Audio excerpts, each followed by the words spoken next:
Lesson 5.3 is about modeling data with the line of best fit. So we have Nathan wonders whether he can predict the size of a person's hand span based on the person's height.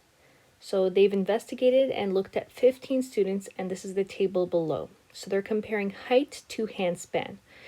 So we have to choose which one is, for A, the dependent variable, and which one would be the independent. So the dependent is usually the first, the independent is usually the first column, so this would be your x's.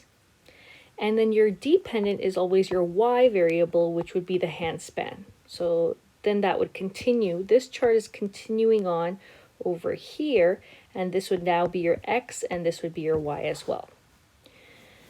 So we can say that the dependent variable is our hand span, because we're saying that the hand span depends on the height of a person. What is a reasonable domain and range? Domain is looking at the smallest x versus and all the way up to your highest x. So we would say x such that x is between two values, and the values that we would choose would be the smallest, which would be 153.8, up to the height of 182.5, which is the highest. And then we would say XER because we can have any decimal value in between there. And our range, we would look at the hand span. We would say that the smallest hand span is 16.5 for Y, up to the highest would be 25, in this case 0.0, which we can just put 25, and then we would say YER.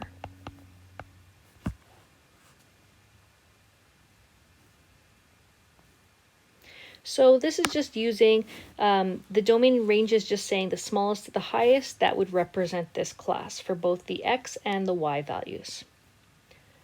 Our next question is asking us to use technology to find the line of best fit. So there's going to be steps involved in this, and this is what you're going to have to do in your calculator. So step 1, you're going to have to turn your calculator on and press second plus sign. So these are two buttons you're pressing. Second plus sign, and then you're going to press number 4 where it says clear all lists. Once you press number 4, you're going to press enter. So you're going to press 4 and then enter, and it should say done. If it doesn't say done, then you might have to press it one more time. After you've pressed that, you're going to press stat, and then you're going to press number 1 and enter. Usually you can just press 1 and that would take you to a chart. So what you're going to do is you're going to enter into L1 all the heights that you see. So you're going to list all the heights into L1. So that would be 165, 172.5, 172.5, 153.8, 157.5. So even if there's repetition, you still include those values. 170, 168.8, 177.5. Then you're going to continue to the next heights, 182.5, 172.5. So all the heights need to be included into L1. Then you're going to go to the right and go to L2, and that's going to be your hand span. And you're going to list out the hand span centimeters. So you're going to list out 20, 21.1, 17.6, all the way to 21.2, which is the second part of the chart. Once you've entered the L1 and the L2, L1 is always your independent, which is your x coordinates, and L2 is always your dependent, which is your y coordinates. So once you've entered all those values, you're going to press stat again.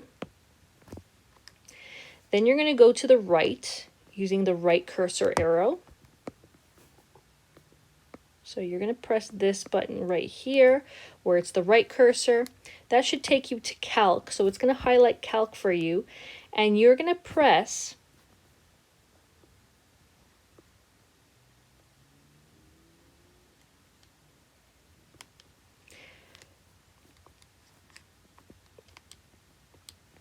two variable statistic. So you're going to press number 2. Sometimes you're going to have to press enter, sometimes you might not. So once you press 2, you're going to keep pressing enter until it calculates something for you. So if you've done this properly,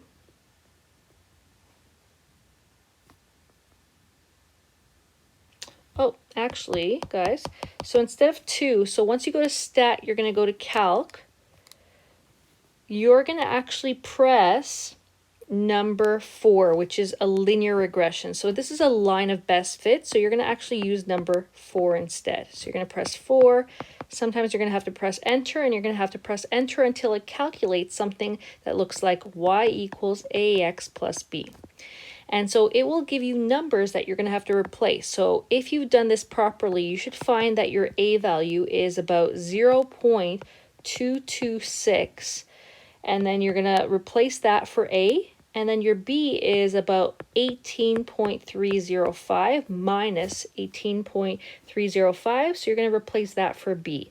And this is the equation that they were looking for to answer your line of best fit to the nearest thousandth, which means 3 decimal places. So just make sure you're using number 4, which is a linear regression, LIN regression.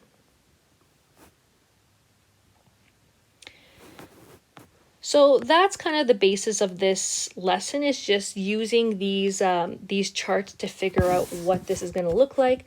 Example number 1, it says a 1-hour record for the farthest distance traveled by bicycle is 1 hour. So the table below shows the world record distances and the dates they were accomplished. So we're going to graph the scatter plot first. So we're going to start with 1996. And then we're going to skip 2 units, and we're going to go up to the next thing, which is 1998. Then I'm going to go to 2000, 2002,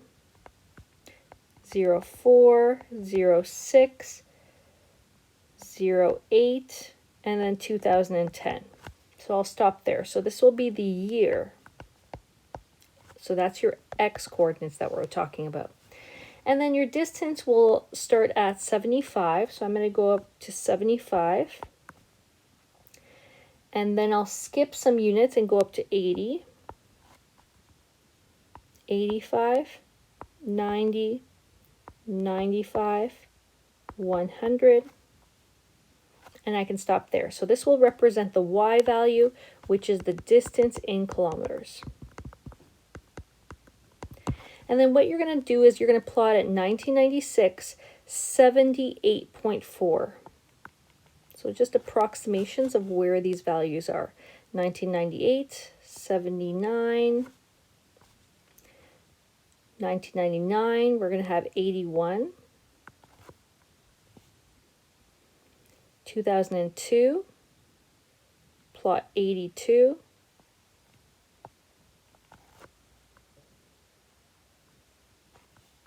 2003, 83,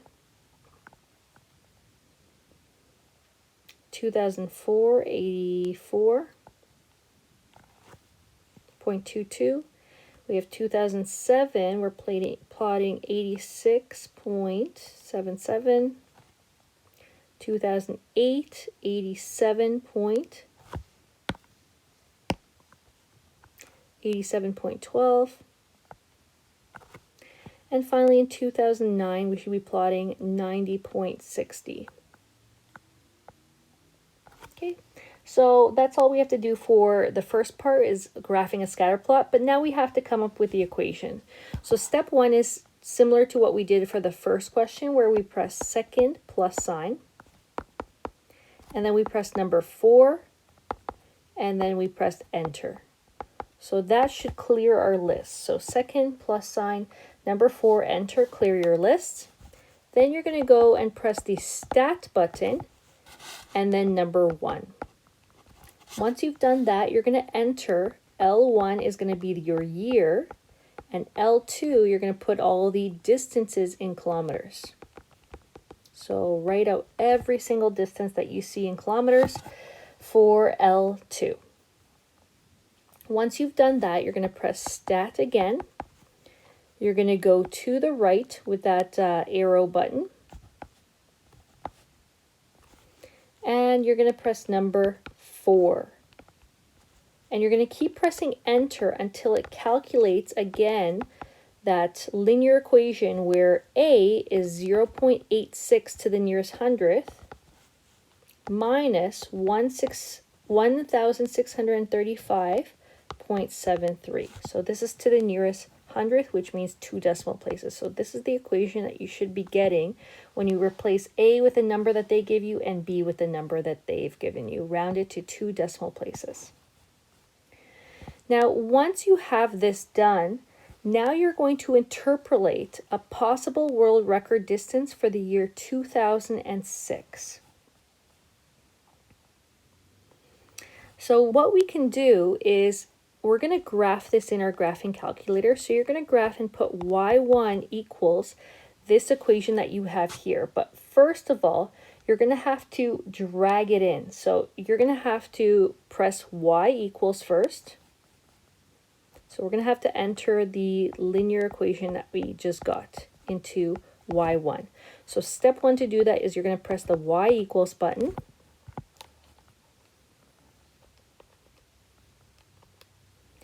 Then you're going to press the vars button. Number 5, which is statistics. Then you're going to go to the right with the arrow until you get to EQ. So keep pressing twice the arrow button until you get to EQ, and then you should be pressing number 1 in your calculator. And what that will do is it should copy the equation that you have previously put into your, that you previously got for your linear equation, and that should enter it into your y1. Once you have that, what you should do is change your window. So you're going to go to the window, and you're going to adjust your values to look like your years. So for x's, your minimum x minimum value should be 1996. Your x maximum should be the year 2006 at least, because we have to find that. So we're going to go to 2009 as given in our chart. We can go up by 1 year. Our y window, we're going to go from about 75 kilometers up to 100 kilometers, going up by 1. So that should be sufficient for now to solve for the answer. Now, once you graph it, now you're going to graph it. You're going to get a graph that is linear, and then you're going to press trace in your calculator. You're going to enter x equals 2006, and then press enter, the enter button. And that should give you an answer that makes sense.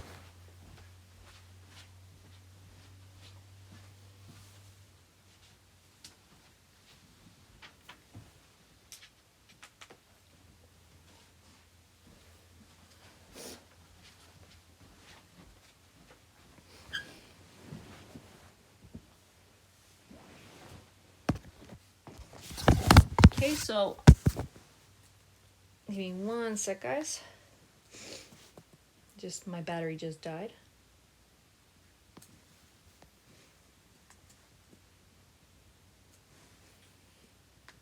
There we are. Okay, so once you have entered 2006, if you did that properly, you should get that the y coordinate was 86.38 to the nearest hundredth. So you should get approximately that for your distance, okay? So you could also go back into your equation and you could have replaced x with 2006 and then put that into your calculator. Now that's going to be an approximation because we did round that equation. So using your graphing calculator and the steps I did over here would be more accurate, okay? Question C, now they're giving you the year 2000 and you're doing the same step. So you're going to press trace in your calculator, you're going to enter 2000, and then you're going to press enter. And if you did this properly, you should find to the nearest hundredth, the answer is 81.23 kilometers.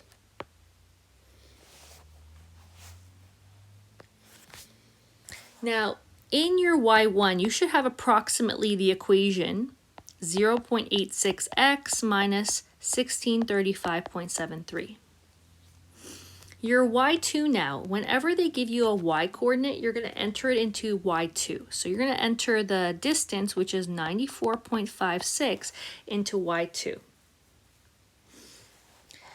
Now you're going to graph this information. And what you should find is that there's two graphs with an intersection.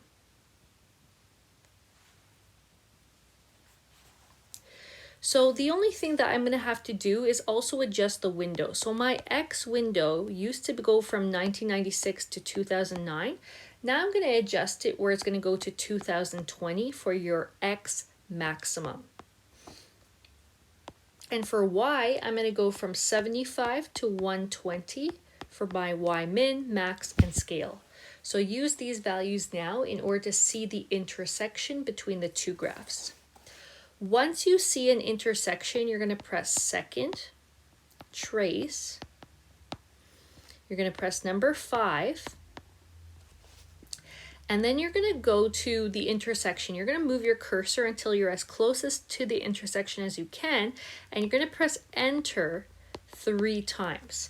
And what it should do, it should give you approximately X being 2016. Okay, so this is the best answer if you used the VAR statistics kind of thing that we did for question B. Okay, so if you have the exact equation, you should get about 2006 if you round to the nearest possible year. So 2016 is the better answer when you do round. You should be rounding up. Example number 2, so I'm going to do this one in your calculator just to again show you the steps, but you should be starting by doing second trace. So you should be doing second plus sign number 4 to clear your lists. Okay, so second plus sign. Second plus sign. Should take you to let's see. So second plus sign number 4 in your calculator. Mine doesn't have that, so that's why I'm not able to do that. But once you have second plus sign number 4 selected, press enter. That should clear everything in your stats list. And then you're going to go to stat, number 1, edit. And as you can see, mine didn't clear it, but yours should. So you should always see that it's cleared if you did that second plus sign number 4 enter kind of step. So here, the number of shirts we're going to enter into our L1. So 500, 700, 200. Make sure you're not making any errors with entering your values because that will change your answers, of course. 460, 740. Then for your L2, you're going to enter 3.25. You're going to enter 1.95. Then we have 5.2, 3.51, 1.69. Okay, so once you have entered your L1, L2 values, you're going to go stat, calc, and for you guys, you're pressing number 4, which is linear regression. Mine is a different number as you can see, but it should say lin regress AX plus B. Okay, so mine is a slightly different number, and you're going to keep pressing enter until it calculates it for you, and it should look like this, where A is negative 0.0065 and B is 6.5. So we want to write those values down. So the linear regression equation is y equals negative 0.0065x plus 6.5. Now they want us to label what is the slope. So the slope actually is the negative 0.0065 number. And they're saying, what does it represent? Well, that is your cost per t-shirt divided by the number of shirts. So the slope represents your savings in money per t-shirt bought.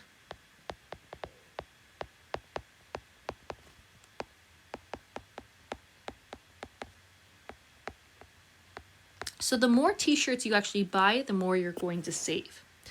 Your y-intercept is your 6.5 value. So that actually represents your starting amount. Starting cost per t-shirt.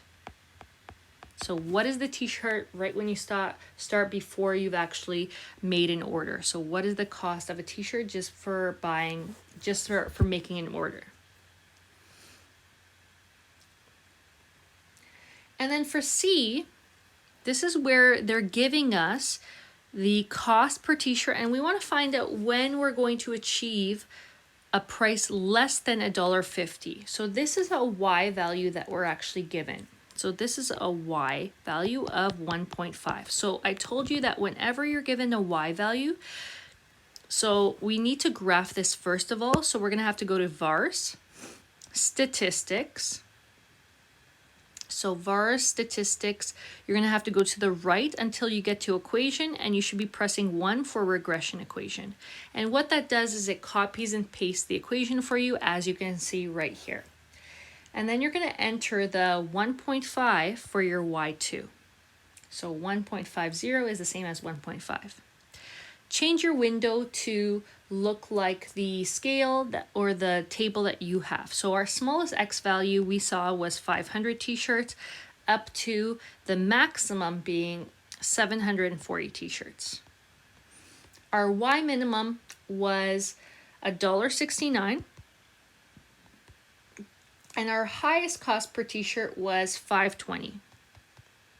So we're going to graph this. And because we don't see an intersection, that means we have to adjust our window to see more. So for our window, do you guys see how we're only seeing up to 740 t-shirts? Let's go up to 1,000 t-shirts. And then let's decrease our price. Remember, we know that our price is going to be $1.50, so we're maybe going to have to start from 1 just to see that intersection. So if you don't see the intersection, it's because you have to change your window. So now I see the intersection. You're going to press second trace, number 5. You're going to move your cursor as close as possible to the intersection, and you're going to press enter 3 times. And you should get about 769.16, but you need to round up for it to actually go down in cost. So we're gonna have to round to 770 t-shirts, which is what we need to buy. So when we put Y2 as 150, we found the intersection. And the intersection was X equals 769, but we round to 770 t-shirts for it to actually go below or less than $1.50 per t-shirt.